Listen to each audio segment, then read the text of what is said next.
हेमू कलानी जी का परिवार, विशेष रूप से इंदौर से पधारे हुए हमारे मेंबर ऑफ पार्लियामेंट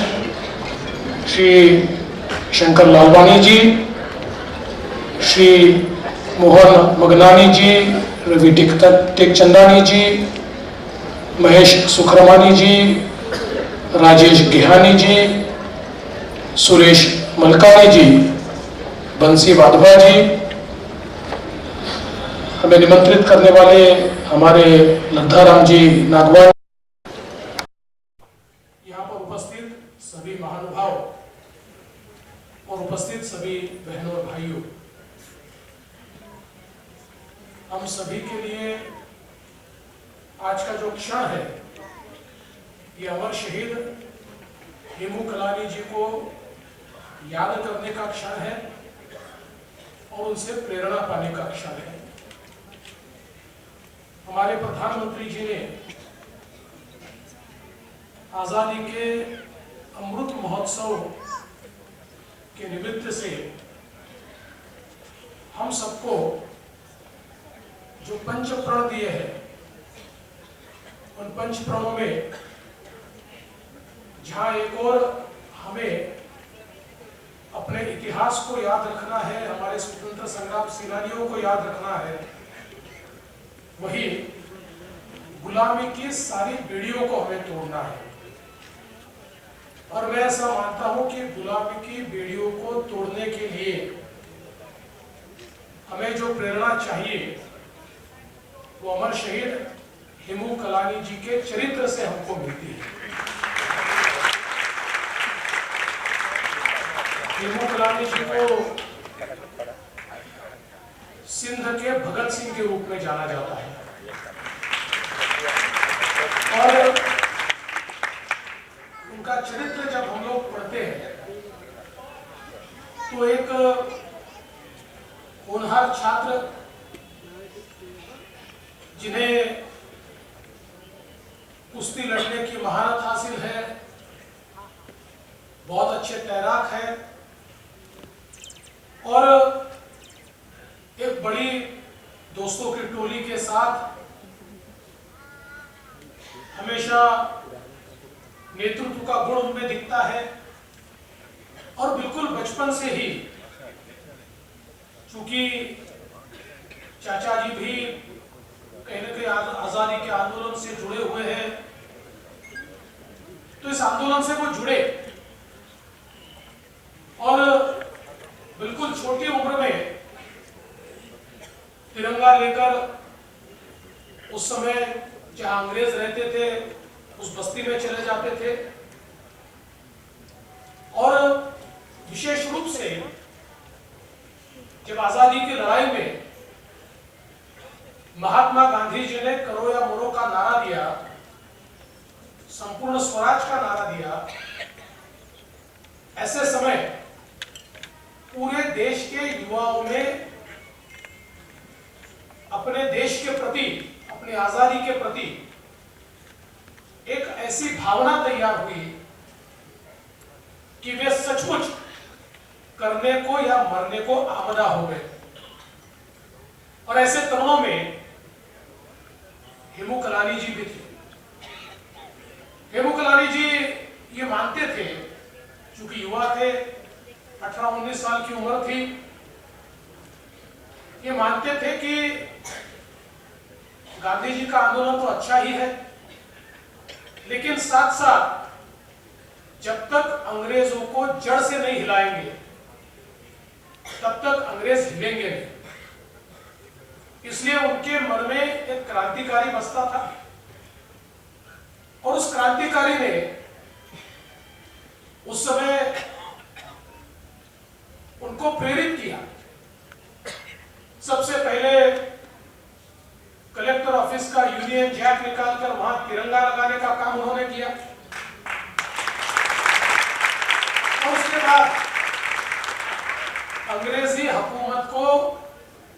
झंझोड़ने के लिए पुलिस स्टेशन पे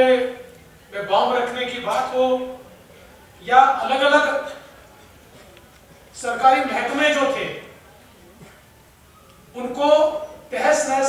बात हो, ये सारी चीजें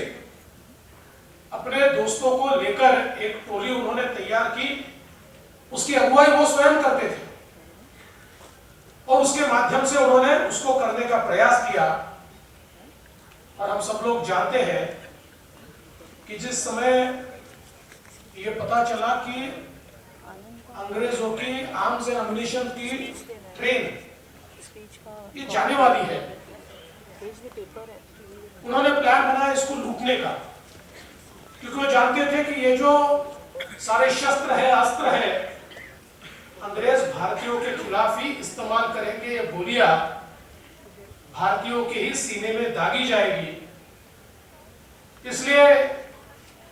उसका प्लान उन्होंने तैयार किया। और जिस समय प्लान के मुताबिक रेलवे की पटरियों को ढीला करने का काम कर रहे थे ताकि ट्रेन डिरेल हो जाए और सारा ये जो असला है, जो शस्त्र अस्त्र है, इसको वे लूट कर ले जाए और अंग्रेजों के खिलाफ इस्तेमाल करे। ऐसे समय वहां पर रेड हुई, अंग्रेजों को पता चला, पुलिस पहुंची, सारे साथी निकल गए, लेकिन हेमू कलानी जी वहां से नहीं निकले, पकड़े गए। और इतनी हिम्मत उनमें थी कि कई दिनों तक उनको टॉर्चर किया गया, लेकिन अपने एक भी साथी का नाम उन्होंने नहीं कहा। उन्होंने कहा ये सारा मैंने किया। और उस समय पहले तो उनके ऊपर जब ये सारी कानूनी कार्रवाई हुई तो 10 साल की सजा हुई, लेकिन जब वो अंग्रेजी अफसर के पास वो सारी चीजें गई तो उसने कहा कि ये युवा लड़का इतना खतरनाक है कि ये अगर जिंदा रहा तो आजादी के इतने दीवाने तैयार करेगा और अंग्रेजी हुकूमत को ये पूरे तरीके से तहस नहस करेगा। इसलिए उन्होंने अपने ही स्तर पर उनकी 10 साल की सजा बदलकर उसको फांसी में तब्दील कर दिया। और ऐसा कहते हैं कि उस समय उनको फांसी की सजा देने के बाद पूरे सिंध में और उस समय के अखंड भारत में लोगों में गुस्सा फूटा, युवा रास्ते पर आए, अंग्रेज भी थोड़े हिल गए और अंग्रेजों ने संदेशा भेजना शुरू किया कि अगर ये माफी मांग लेते हैं तो शायद वापिस ये जो फांसी की सजा है इसको हम 10 साल की सजा में बदल सकते हैं। उनकी मां के माध्यम से भी ये संदेश देने का प्रयास किया, लेकिन उन्होंने कहा मैं तो कभी माफी मांगूंगा ही नहीं, उल्टा मैं तो चाहता हूं जल्दी मुझे ये फांसी मिल जाए ताकि दोबारा पैदा हो और जो काम नहीं कर पाया उस काम को मैं पूरा करूं। और जिस समय उनको फांसी हुई और पूछा गया कि अब अंतिम इच्छा क्या है ये बताइए, तो उन्होंने कहा फांसी के तख्ते पर जाते हुए मैं नारे लगाऊंगा, मुझे नारे लगाने से कोई न रोके, और जब मैं नारे लगाऊंगा उस समय जो लोग मेरे साथ खड़े हैं वो भी नारे लगाए और बिना डरे अपने घर वालों से मिले, उनको भी उन्होंने कहा, अपने भाई को भी कहा मेरा काम पूरा करो, और निडरता के साथ वे फांसी के तख्ते पर जब चढ़े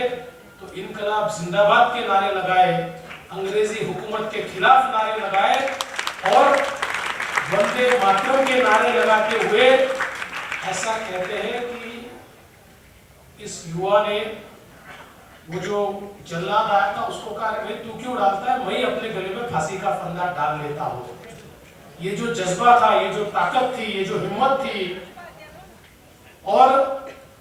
ऐसा मानते हैं कि इस बलिदान के बाद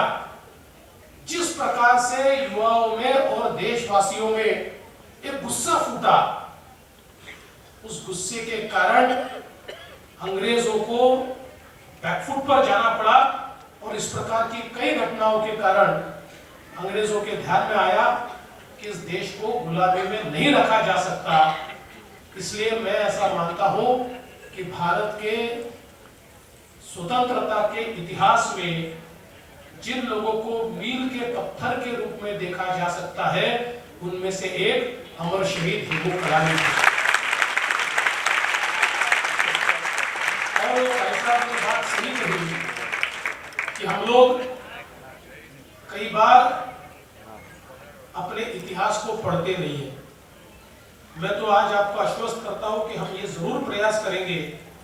कि महाराष्ट्र में हमारे बच्चों को शहीद हेमू कलानी का इतिहास पढ़ाया जाए। और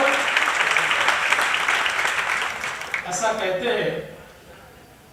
कि जिनको अपना इतिहास पता नहीं होता, उनको वर्तमान तो होता है लेकिन उनको भविष्य नहीं होता। और हमारा दुर्दैव ऐसा है,